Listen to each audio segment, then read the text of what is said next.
del digital download. Oops. Sorry, guys, got carried away. Good afternoon, good morning, good day, wherever you may be joining us from. Welcome to another edition of the Digital Download, the longest running weekly business talk show on LinkedIn Live.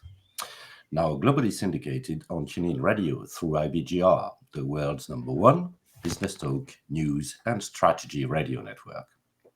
Today, we're diving into the importance of continuous leadership development. We have a special guest, Jim Kerr, to help us with the discussion. Jim is a renowned leadership coach, consultant, and author. He brings a wealth of experience from working with diverse organizations, including Fortune 500 companies and government agencies. But before we bring Jim on, to help us. Let's go around the set and introduce everyone. And while we are doing this, why don't you in the audience reach out to a friend, ping them, and get them join us? We strive to make the digital download an interactive experience. Audience participation is highly encouraged.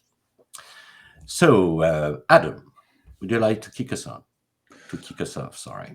Bonjour, Madame et Monsieur. Bonjour. Tracy, Bertrand. Hello, everybody. Lovely to be here again. I'm really looking forward to this. It's interesting. I think we're all into music on the show.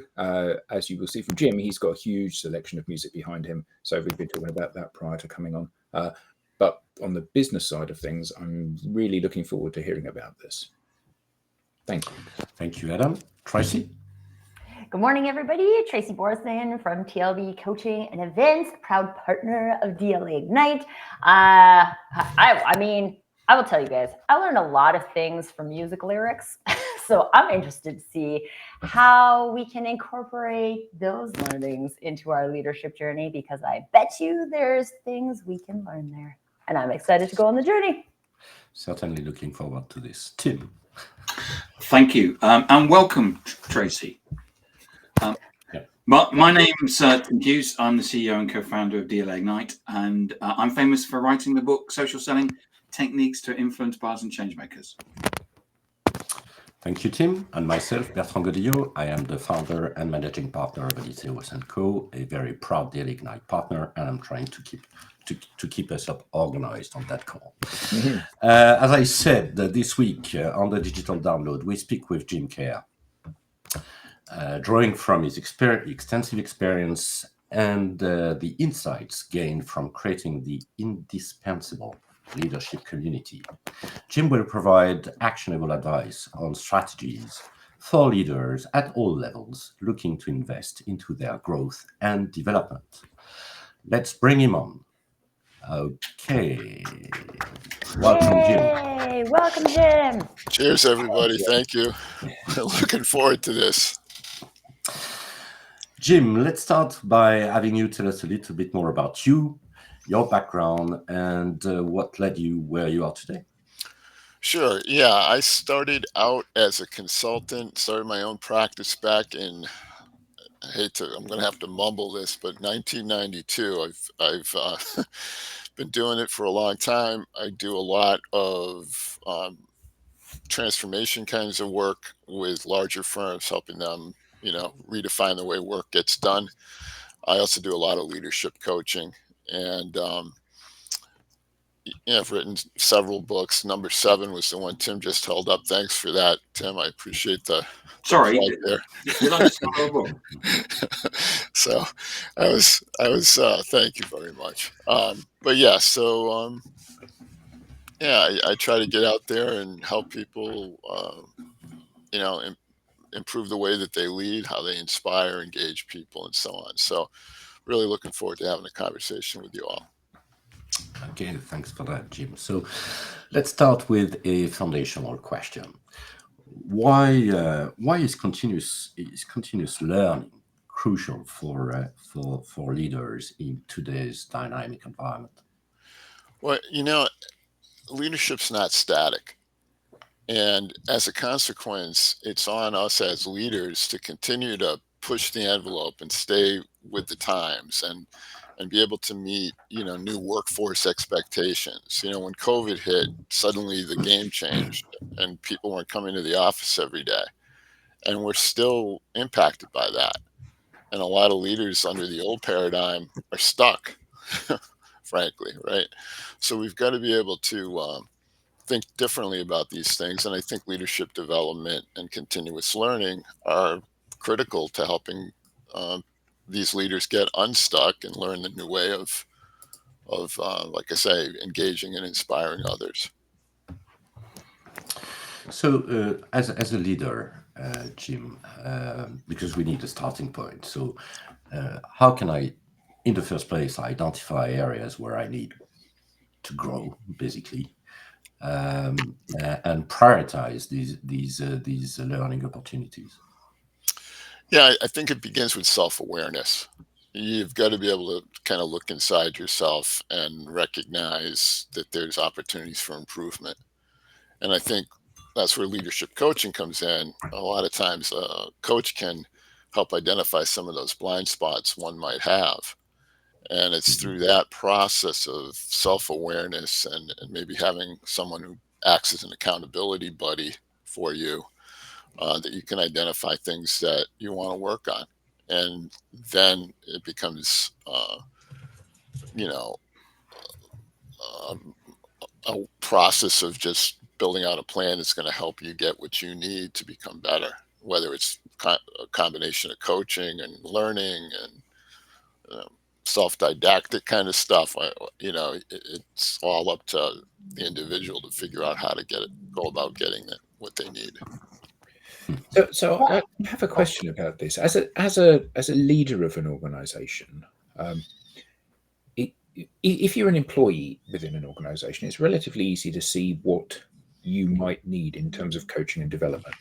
We've got a new product, you need to go on sales training, whatever those things are. And that tends to be very knowledge and skills based stuff. When you're a leader within an organization, oftentimes those people are not at the coalface, but it's more about creating vision. So it's a personal development type thing, maybe, helping you to crystallize your vision and think about what your dream should be and how you might articulate that to people. So I guess that at what point does to Steve Jobs, I can't imagine anybody saying to him when he was alive, you need a bit of help crystallizing your vision. Well, they'd only say it once, obviously. But Adam, there is a book called The $1 Trillion Coach, which was written not by Steve Jobs' coach, but by people that accessed his notes after his death. And Steve Jobs did have a coach, and the reason why it's called a $1 Trillion Coach is because that coach was coaching all kinds of people around. What's his name? Smith from Google, Steve Jobs, and he was basically coaching all of those leaders in Silicon Valley. Wow! Just throw that out there for you. No, that's really great because I didn't know that. So how does a leader discover, if you are Steve Jobs, how do you discover that you need coaching? Apple is now the most valuable company in the world. So right. Can I throw in?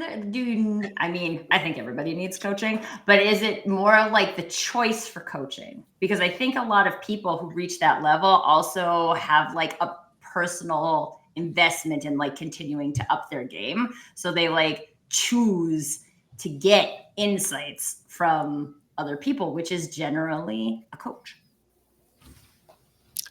I don't know. We asked a whole bunch of questions there. This is what it's all about, Jim.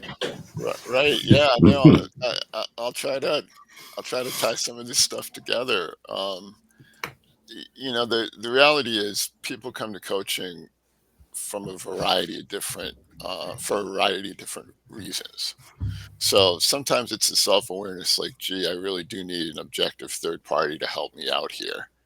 So they may seek a coach themselves. I've had situations where the board has said to the leaders, you need coaching. And then suddenly I get plugged in and now I'm coaching 7 people on the leadership team.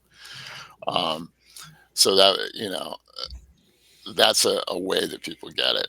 Oftentimes, what's happening is, and I just had a call yesterday with a group where I think, it could be a really good opportunity for them to get some coaching.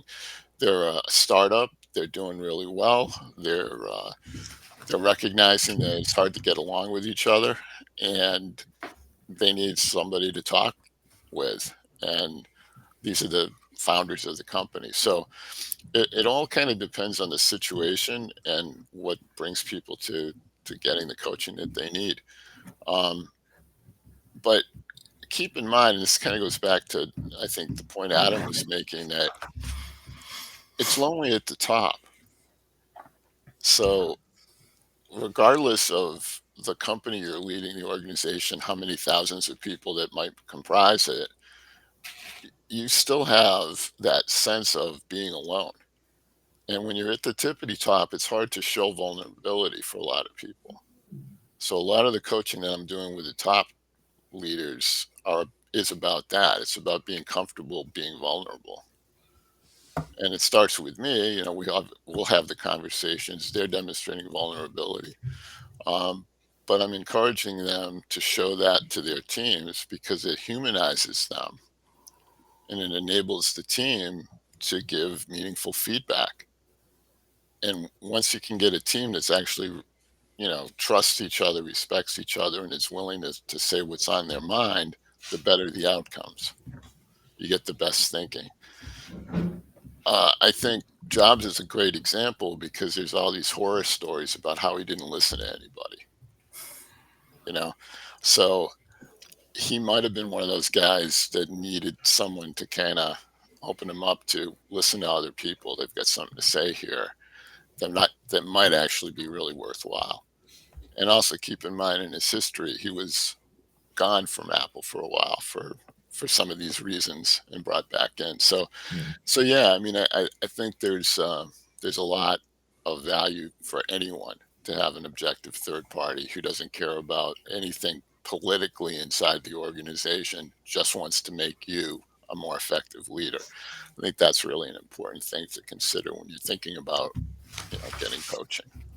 I think that apolitical standpoint is a really important one, isn't it? Because they're not, an external coach is not subject to the dynamics of the organization in quite the same way as you as an employee or a leader are. Right.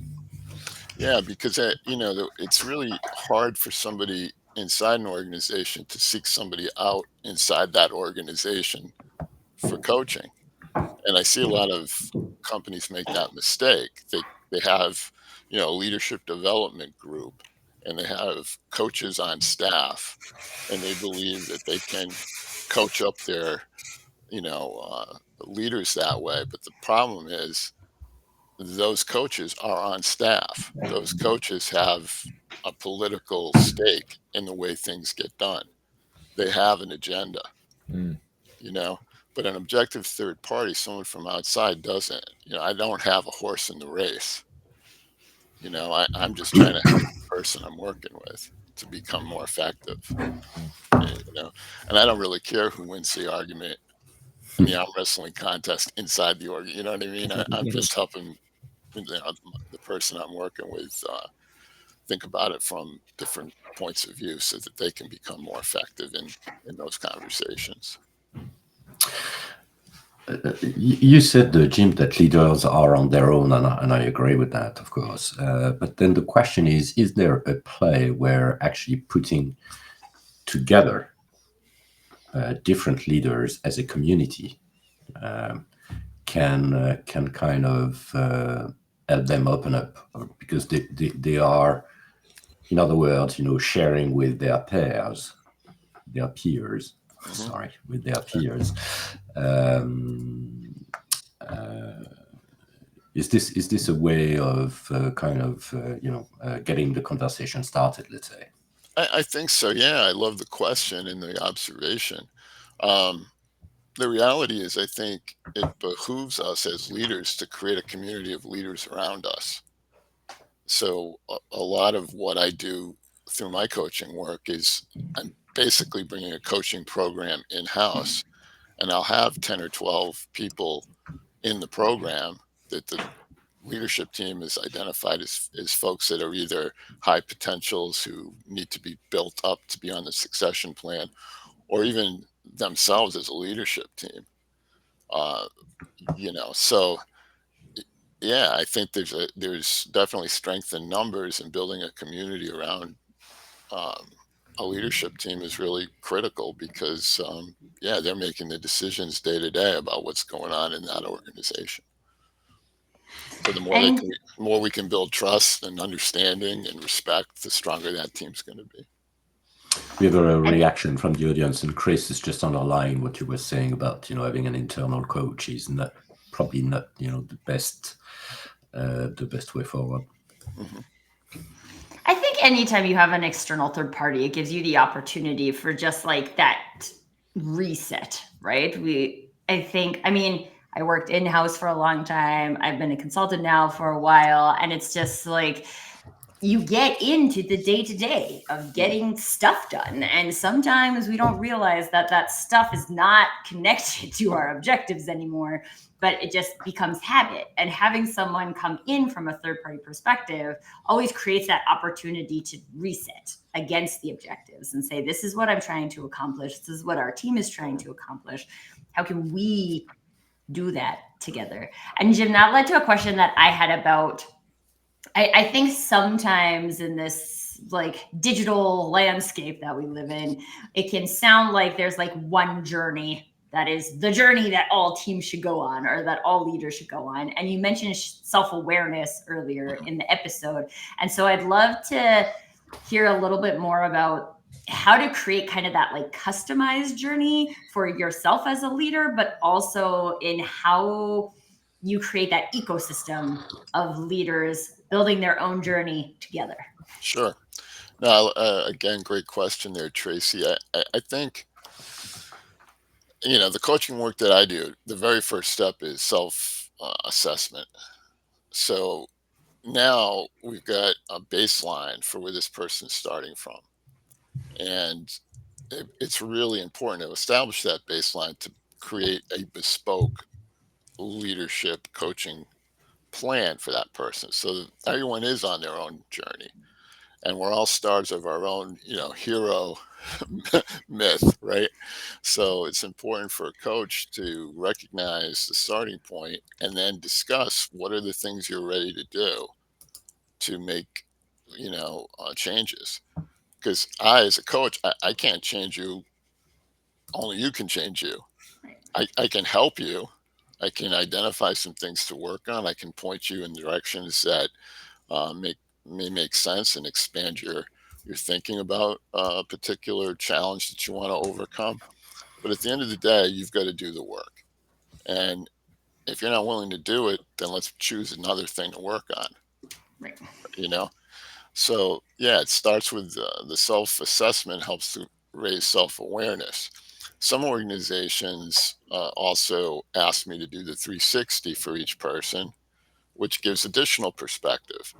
And what's really powerful about a 360, where you've got input from different players around the individual that I'm working with, is I get to see what their leadership team thinks of them, what their subordinates think of them, what their colleagues at the same level think. And what's remarkable there is incredible blind spots get exposed through this process, because now I've got a self-assessment that says I need these things, and then I'm listening to the input from their colleagues, and wow, what you think you're doing and what they think you're doing are two different things. And that's where we can actually start to really pinpoint, maybe we need to work on something here, because you think you're coming across this way, but your subordinates think that way. And I had a classic example. I was working with a woman high up in the organization, C-level staff member, and she basically kissed up and kicked down.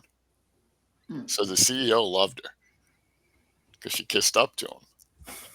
But when I started to talk with the people that work for her, they couldn't stand her. She was a micromanager. She was dismissive, disrespectful, always pointing the finger and all that kind of stuff. So we got into it a little bit and started to, I started to talk with her about, why do you think you strike out at the people you actually should be counting on? And she said, well, I get frustrated. I'm impatient. And she had longer hair. So I said, do you have those elastics that you put in your hair? Yeah, of course. I go, you have one, you kind of keep it around your wrist. She said, yeah. I said, you know what? Let's practice this.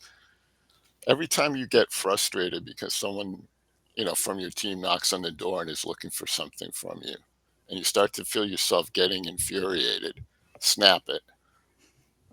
And that's a reminder that leadership's about them. It's not about you.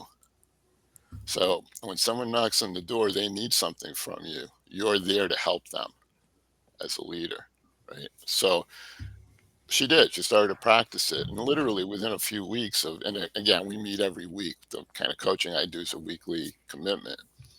But through that reinforcement and through her practice of snapping the elastic, she was able to remind herself that it's not about getting frustrated and angry because this person doesn't know what they're doing. It's about her providing that individual what they need to be effective.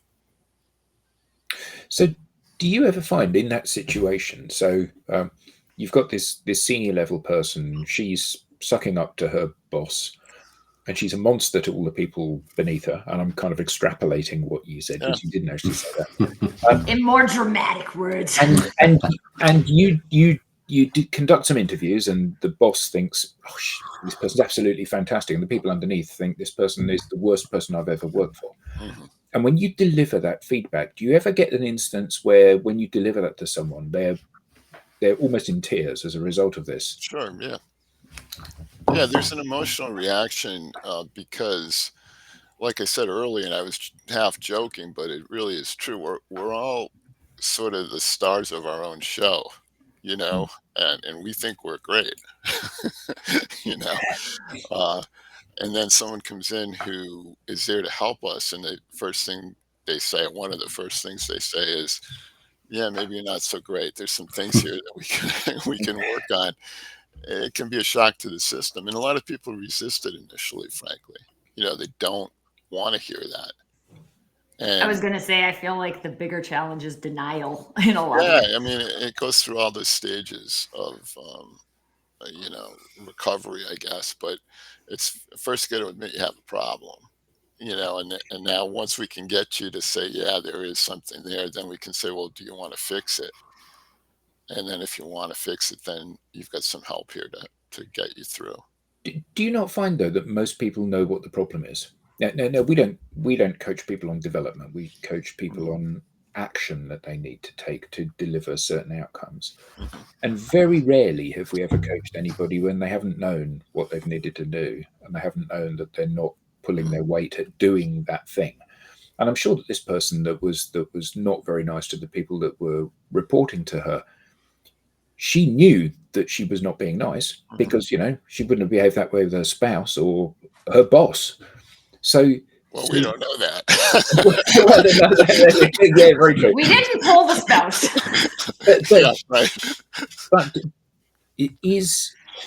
But are people often in a case of denial there? So they do know what the problem is, but they're afraid of confronting that. I think so, Adam. I think, sure, deep down inside you might know, but you also have excuses. And that's how you live with yourself. So you basically make up some reasons why you operate the way you operate to justify it, right? Unless you're, really have mental illness or something. But I mean, most of us really want to, feel like we're good people and doing good things and being nice to others and all that stuff, right? So yeah, I suppose deep down inside, but if you've spent decades telling yourself a story and now all of a sudden you're in a leadership coaching situation and you're getting feedback from the coach that indicates that maybe some of those stories you're telling yourself aren't really true, it's Yeah, it can kind of rattle you. And you asked about, is there an emotional reaction? Yeah, a lot of times there is. Mm. I did a 360 when I was in corporate, and there was stuff on that feedback on that. I didn't know. Yeah. So there was things that on there that you kind of you did know, and I knew that, but there was feedback from people that I'd gone to, because you're always told to go outside of the network of the people that you generally work with to get a far broader level of feedback. Perspective, yeah. And I remember getting stuff that. Well, and I think just before we go to the question, there's like this concept called Johari's blind window, which is that like there's things you know about yourself that you can see. There's things about you that other people can see, but you can't see. There's things about other people that you can see that they can't see. And then there's just like a whole bunch of unknown things that is subconscious and unconscious and all of these things. And I think, like we talked earlier about community, like what does that look like in terms of whether we go all the way to being vulnerable, or we just talk about like, I am in a space of psychological safety where I can accept that there's things I don't know about myself, and there's a benefit to me in having those things revealed to me, because then I can do something with that. But up until that point, I actually don't see it that way, because I can't see things through your eyes. I can only see things through my eyes. I only have my filters. I only have my experiences. And so unless you get those kind of 360 reviews or other wider feedback mechanisms of people saying like, hey, this is my experience of you, and I'd really love for us to like work together better. But we have to be able to see those things and accept those things in order for us to move forward, go on the journey. Yeah, no, absolutely. And the Johari window thing is an excellent way to sort of document those varied perspectives. And what it really does is it helps to identify blind spots. So it's things that everyone else can see but you. And those tend to be the things that, in fact, I wrote an article about that for a UK magazine probably 10 years ago about the Johari window. Management-issues.com if you ever want to check it out. But yeah, the reality is that's the fodder for coaching and development, is those blind spots. And the cool thing is you get to choose which ones you want to work on, because like I said before, the coach really can't change you, only you can change you. We've got a question from the audience and from Sebastian. Thanks for raising the question. I'll try to hopefully I get that correctly. So why do we tend to focus on outcomes rather than the thought process or the specific behaviors that drive these outcomes? Basically, I suspect is the question. Any thoughts ideas, on that? feedback on that? Yeah, I think it's both. I do believe that you want to focus on outcomes, because at the end of the day, especially in a business setting, that's what we're ultimately judged by. But you also have to look at, how did I get there? How did I get to the behavior? And that's where you start to look at different, models and ways of behaving that are impacting you, both positively and negatively. Because there's things that we do that are defense mechanisms that one could argue, that's really bad. That's bad behavior. But it's not really bad behavior if it's protecting you and keeping you, sane, right? So there's a balance between just judging behavior, without recognizing some of the impact, and in the form of the question here, some of the outcomes that behavior actually delivers. So you have to look at both things. You have to look at, what are we getting? What are we trying to achieve? And how am I behaving in ways to help me achieve that? And organizationally, how we achieve it, And I guess probably the next, if we keep on that path, is basically the question of culture. Yeah. So it's basically, how do you drive into an organization a culture of, you could say, continuous improvement, but when it comes to the way you drive the organization, the way you drive your management team, and ultimately, I suspect your individual contributors as well. So how does that? How do you actually, create that culture? Yeah. Well, first of all, Bertrand, I love the question. And let's start with some definitions. So culture, in my mind, and I do a lot of work in culture transformation. So it's a question I get asked all the time. Like, what's this like thing called culture? What do we? All it is at the end of the day is the way people behave. So it's a group of Mhm. people. If we want to talk about, ancient Inca culture, it's how the Incas behaved. You, it's the stuff Mhm. they did, the tools they used, what they ate, Yeah. how they interacted with each other, and so on. So when we look at a corporation and we talk about the culture, we're talking about the way the people inside that company behave. And oh, by the way, there's microcultures because maybe the finance department behaves a little differently than the marketing department, I think right? that's a fair bet. Yeah, That is yeah, clear. That's exactly. clear.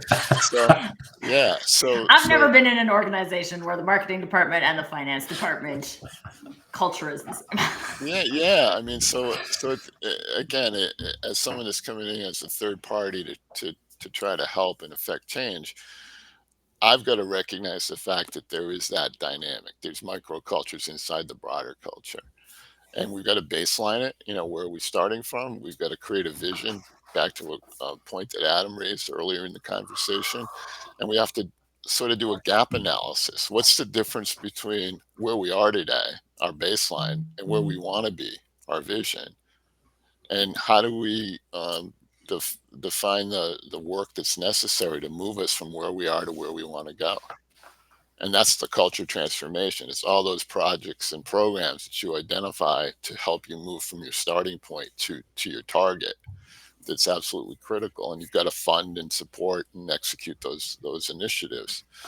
So that's how we drive change.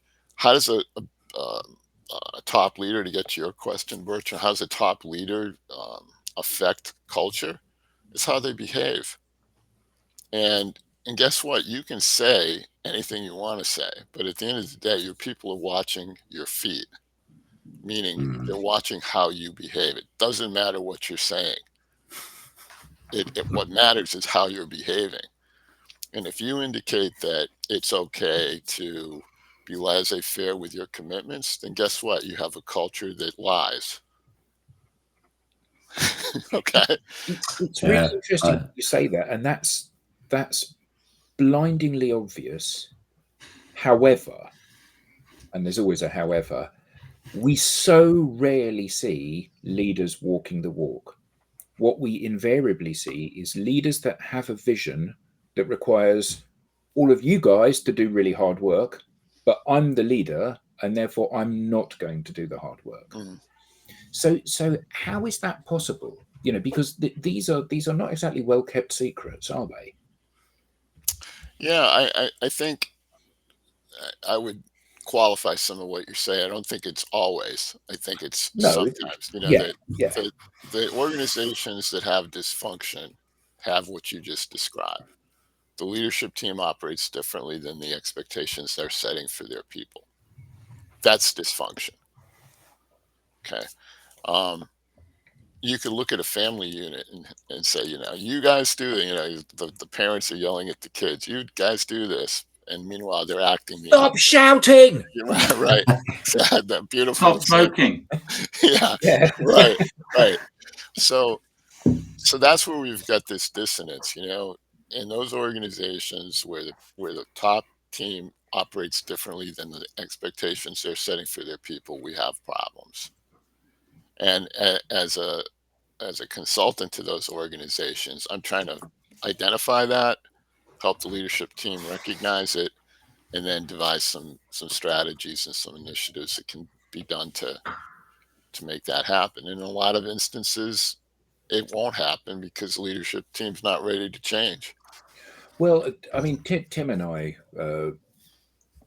worked at an organization where expenses were cost sensitive within the organization up to a certain level. And then above that level, $500 on a bottle of wine is no problem because we're going out and we're important people. But had any of us spent $500 on a bottle of wine, we would have been on a disciplinary for that. Yep. And sometimes I imagine that the reason the leadership behave in a disingenuous way to how they tell other people to behave in the organization is because actually it's one of the perks of being a leader, isn't it? Do what I say, not what I do, kind of thing. So how do you manage that? Because that's quite a big thing to address with, one would assume, powerful, senior, well remunerated people. Yeah, I mean, again, it depends on the role and what I'm being asked to accomplish. But if I was sitting on a leadership committee, and oftentimes I become a de facto member of these leadership teams for the organizations that I work with. So I'm attending strategic planning meetings every week and doing all that kind of stuff. What I often ask them is, are you ready to change? Do you want to do what's necessary to help your organization thrive? And be honest with them. And by the time I get to that question, I've already got a lot of information in my back pocket. So depending on the reaction I get, I can draw from, well, yeah, but except in the engineering department, here's what's going on. And, you're not actually behaving that way. Because look at this problem over here. So it's having that honest, frank discussion that I think is the beginning of change. And then it's up to them. Like I said, I've been saying throughout our conversation today, we can't change anybody but ourselves. So I can present the information, I can suggest what we need to do, but if you're a top leader, you have to decide, is a $500 bottle of wine, necessary here? I mean, that On was an expensive report, like, why not? Yeah. I mean that was a flippant example, but Yeah. Tim and I, when we work with organizations, we get incredibly invested in the success of the organization. We desperately want them to do well out of the stuff we teach them to do. In some cases, I feel that we're more desperate than they are for them to do well. And we make no bones about the fact that this is a journey, and some of the stuff we're going to ask you to do is going to be quite challenging. And as you said, Jim, are you up for the challenge? Yeah, we are. Absolutely, we're absolutely on this. We're 100%, and they're not. They're absolutely not. They love the idea, but right up until the point that it actually requires them to either work and do some stuff or step out of their comfort zone. Right. That's when the full enormity of change, not just our change, I guess any change, Sure. lands with somebody. So how does one manage that when one is coaching and working with clients? Well, I feel like it's about being the accountability buddy as coach. So if you've agreed, if we've got the conversation has happened and you say yes, and now I'm working with you, and now I'm going to talk to you every week about, are you actually doing these things you said you're going to do? But I've had a really difficult week this week. I've had loads of quarter end, Jim. Yeah, but next week I'm definitely doing it next week. So that happens to me about 1 or 2 coaching sessions, then I suggest we shouldn't be working together. I basically fire clients that aren't committed to making change, because it's a waste of their time and resources and mine. I really want to have an impact. I want to help people. And it's so cool when you see growth. I was working with a group of people who were identified as high potentials. They were director level people. The typical profile was 20 years of experience in the company. Most of them had advanced degrees. We're preparing them for jobs at the vice president level. They were directors.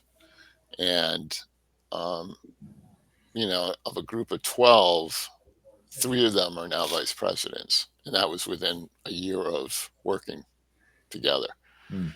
I get great satisfaction from being able to share that story because it shows growth happened, that these folks came at their baseline, wherever they were, and then they worked at it and committed and made changes and got opportunities that they probably wouldn't have had they not made that commitment to themselves. So I feel like that's got to be part of the contract, you know. And again, I hate to say it, but I walk away from clients that don't care. If you don't care, then why should I? Yeah, absolutely. I think more people should do that, honestly. I think it Yeah. would like force people to actually make that decision to care. Because I'm not saying you're bad or wrong because you decide not to choose this right now, but like I'm here to help people who choose this right now. Absolutely right. That's the right attitude. I mean, there's no judgment. You know, you're just not ready, or you're not ready to do the work. So if you're not ready to do the work, that's cool. Maybe sometime in the future. Well, and I think to kind of speak to what you were saying, Adam, about like the leader just sits at the top and do no work. And I like personally, I don't like to pretend that being a visionary isn't work because other people are not coming up with that stuff. And I think that that's an important role for like high level leaders to play. And at the same time, what are the other things that are your responsibility to do? Yeah, maybe it's not coding and I need people to code stuff, but like, what do I need to do? What do I need to learn about myself? What do I need to learn about people? What do I need to learn about team building? What do I need to learn about my own self-awareness and how I micromanage people? Like, I don't want people to think that that's not work because that's a substantial amount of work and investment that people will put into themselves that a lot of people aren't putting into themselves. So I think that's an important thing to remember as part of the conversation. Yeah, I mean, to kind of play off of the point, I think, if you were to draw a pyramid and you said, okay, the guys at the top of the pyramid are the top leadership team. There's a layer in the middle that's the middle management, and then there's a layer that's much bigger that are supervisory level. Well, if you think about what they're worrying about, the people at the top are worrying about where are we 5 years from now. So they have to envision. That's the job, right? But folks in the middle need to be able to translate that into something that has to get done this year. So if I'm a middle manager, I'm worried about this year's budget, this year's set of projects, right?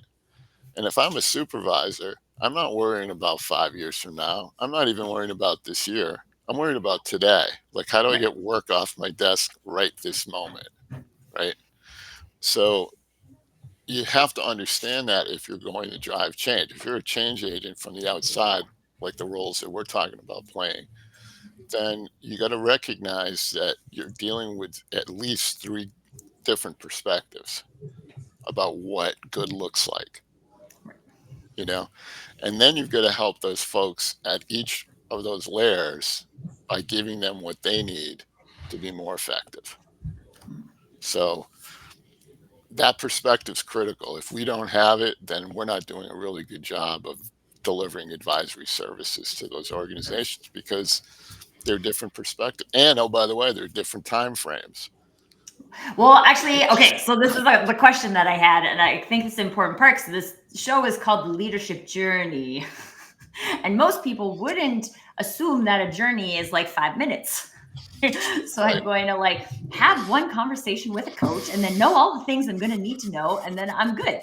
Like there is a destination. And while most people would assume when we say journey that there's a destination, I feel personally that in leadership, there's not really a destination. Like this is a continual investment to continuing to go on a journey, because if we're responsible for what's 5 years from now, and then COVID hits, and now what we thought was going to be 5 years from now is definitely not what's 5 years from now. Like I am in like an evolutionary role, and therefore I need to be evolutionary. And so whereas even when you look at, we're trying to use the phrase earlier, continuous improvement, like at the lower levels of an organization, there might be like very tactical things that I can implement from a continuous improvement perspective that can be done in 30 days. Right? But a leadership journey, And again, like, I would love to hear your perspective on it, Jim, but in my head, a leadership journey is an investment in your career for the like lifetime of your career. And it's ongoing. Yeah, I mean, I think the journey concept, I think, is effective because it suggests there'll be bumps in the road. So, so whether it's COVID comes out of left field and all of a sudden we all have to deal with it, the game changes, we have to pivot. Frankly, my coaching work really, you know, went on steroids during that period because there was this whole group of people that, like everyone else on the planet, was like, what is this? Like, is this the end of the world as we know it? And helping folks kind of get through that was a good bit of work, and it was trying to help them see that there are alternatives to the way they've been doing. The paradigm shifted. And what's interesting about paradigms, right, is we really will defend them because we were successful within those paradigms. So if you're successful in your chain of command by doing whatever it is you do, and someone from the outside comes in and says, you're wrong, you got to change, you're going to defend it. You're going to come up with reasons and excuses. Like I say, all the lies we tell ourselves to sleep at night, uh, all that's going to come out. And, to be effective, you got to help people see that for what it is. They need to recognize that behavior in themselves, and then they have to choose to change it. And then that's where coaching comes in, right? Because now we can help. As soon as you say you want to make a change, okay, you got somebody that'll do their best to help you. Should you change? Yeah, I mean, there's some things that you're doing that's excellent and should continue, and if anything, just get better at it. And then there's other things that you're doing that maybe could be done in a different way, and you'd be more effective. And at the end of it all, to tell you the truth, are you happy? Like really. I mean, really, truly, the at the end of a coaching program where I've coached, a person and we've met 25 times over the course of 6 months, right? I'm kind of asking them a question as part of the so long at the end. Are you happier? Like that. I like Yeah, that. because they have to be. If they aren't, then either I didn't do a good job or they didn't do a good job. Jim, can I butt in and change the conversation? Sure. I've seen a lot about this on LinkedIn. I wanted to get your perspective of it. Celebrating success. What's your view on it? I think you should celebrate success by acknowledging it. Like, look at the effort we put in and look at the payoff. Because if you commemorate it in some fashion, it's like, Pavlov's dog. You're basically providing a reward. It's beyond just spoils of the business being successful, but it's the idea that we're commemorating that we've all come together. We all had the same target. We all worked to get it, and let's recognize that. But there's the however that Adam liked to use earlier. However, you've got to get off of that and onto the next thing. So it's, let's take a moment, celebrate our success, and now here's what we're going to do next.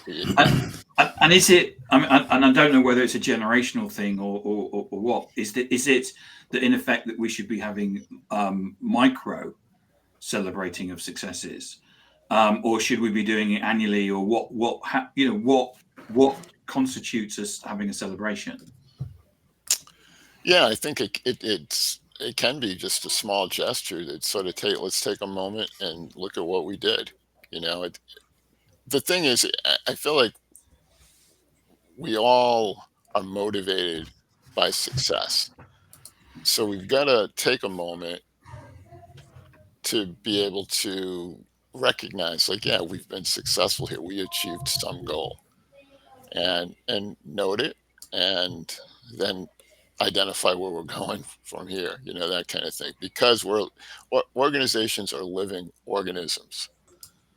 Why? Because they're comprised of people who are living, right? Living and breathing. So we've got to continue to evolve and take the moments to celebrate, sort of, take a moment to smell the roses, and then let's move on. Let's keep going. Where's the next rose bush? That kind of thing. Rob Longley, I see in the messages there, says that celebrations need to feel natural, not filling a square, and I couldn't agree more. It's got to be just kind of part of the culture, where you're actually able to make those pauses to celebrate, to recognize progress. That's just part of what we do. That's how we operate. That's how we behave in this culture. Jim, there are a few comments and questions in the chat that I'd like to echo and kind of regroup. We've all had a personal assistant dealing with our diaries and our different meetings, etc. Do you think that there is any chance, I have to raise that question, that any form of intelligence, artificial intelligence in particular, especially, could at any I would point in take any time, intelligence to tell you this. Could at any point in time, act as a coach? I don't think so. I do think that you can go to these chats. Some coaches are actually selling this now. You can subscribe, and there's an AI chat bot. And We've had one on here, Jim. Okay, all right. In the comments. Yeah, and I think that it can do it can answer a question for sure. If the language model's rich enough, it might even be able to put out some pretty good ideas. But past that, there's this whole thing about how does a chatbot keep me accountable? How does a chatbot suggest things that didn't work? And how does a chatbot create a mirror so I can see myself in a different light? It can't do those things. So I can ask a chatbot a question, give me 3 ways to engage my team, and it'll spit out 3 ideas. And I can say, I really like idea number 2. Give me 3 ideas about how to do idea number 2, and it can give me that. But when I actually start to practice whatever those sentences are that the AI thing spit out, I need somebody who actually can see it and recognize the behavior and see how people reacted to that new thing that I was doing and give me feedback. And a chat bot can't do that. And I think that a coach is going to challenge. You talked earlier on about if I decide, well, I'm not going to do that.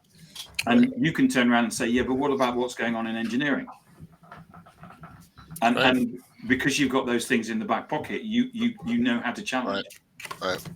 But I think it could be not to say, oh, AI is bad. It's not. I think it's great, and it can complement what we're doing. So I see it as a tool, but it's not a replacement. Thank you, Jim. Really, thanks. It's been really great. Where can we learn more? How can we get in touch with you? Yeah, so I've got a couple of different places to look. One's, and I've created a whole cottage industry around the word indispensable. So if it's indispensable, it's indispensable. Thank you, Tim. But that's the book. Tim holds up Jim's book. Right. That's the most recent book. It just came out in August. It's got 101 leadership tips. Check it out. But you can also find the coaching side is indispensable-coaching.com. And the consulting side is indispensable fill in the blank, guys, consulting.com. So look at both of those for ideas about how I might be able to help you. Thank you, Jim. We now have a newsletter. Don't miss an episode. Get the show highlights, behind the show insights, and reminders of upcoming episodes. You can scan the QR code on screen.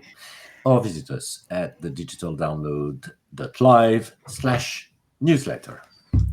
On behalf of the panelists, to our guest, Jim, thank you all and see you next time. Thank you very much. Thank Thank you, you. guys. Thank you. Bye. It's Bye, everybody. a lot of fun. Thanks. Bye.